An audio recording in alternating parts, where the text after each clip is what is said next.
It's a completely different idea. We also know this clinically. We know, for example, that if you treat people with exposure therapy for agoraphobia, which is roughly speaking the fear of chaos, I would say, the fear of everything, you don't make them less afraid. You make them braver. It's not the same thing. Because with an agoraphobic, see, what happens to them is the fall. They never conceptualize death and suffering. They're naive, right?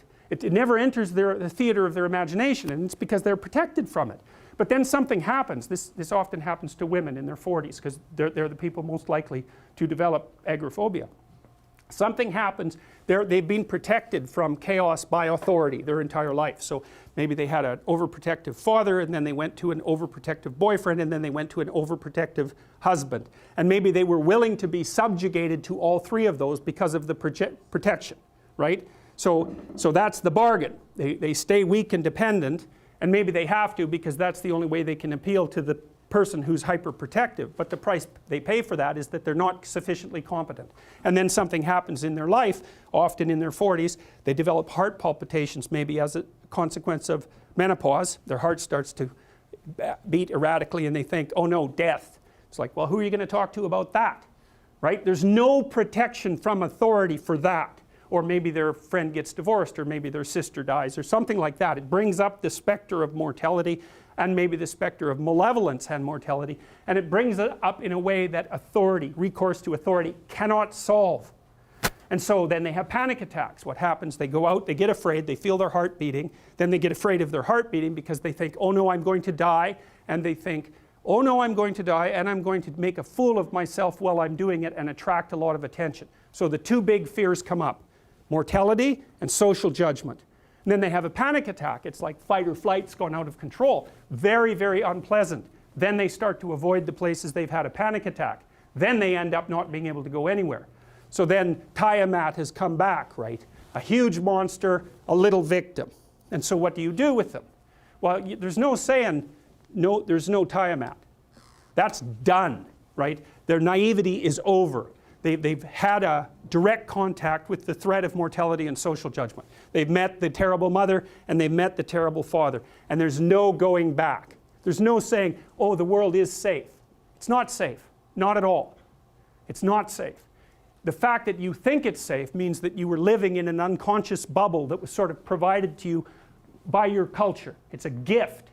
And now that's been shattered. And so now what do you do? Well, the answer is you retreat until you're in your house and there's nowhere you can go. You're the ultimate frozen rabbit, right? And your life is hell because you can't function. The alternative is, let's take apart the things you're afraid of. Let's expose you to them, carefully and programmatically. And then you'll learn that you're actually tougher than you think. You never knew that. And maybe you didn't want to take on the responsibility because, people play a role in their own demise, so to speak. When you had opportunity to go out and explore or withdraw because you were afraid, you chose to withdraw because you were afraid. So it's not only that you were overprotected often, it's that you were willing to take advantage of the fact that you were overprotected and run back there whenever you had the opportunity.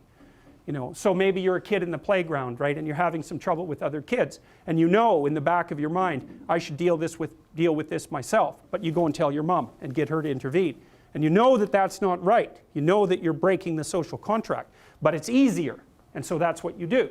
You run off to an authority figure and hide behind the great father, right, roughly speaking. Well, the problem with that is you don't learn how to do it yourself. So then you have to relearn it painfully when you're 40. So then you take people out. You say, well, what are you afraid of? Rank it from 1 to 10. So 10 is, we'll make a list of 10 things you're afraid of. The thing you're least afraid of we'll call number 10. So we'll start with that. Okay, well, I'm afraid of elevators. Okay, well, let's look at a picture of an elevator.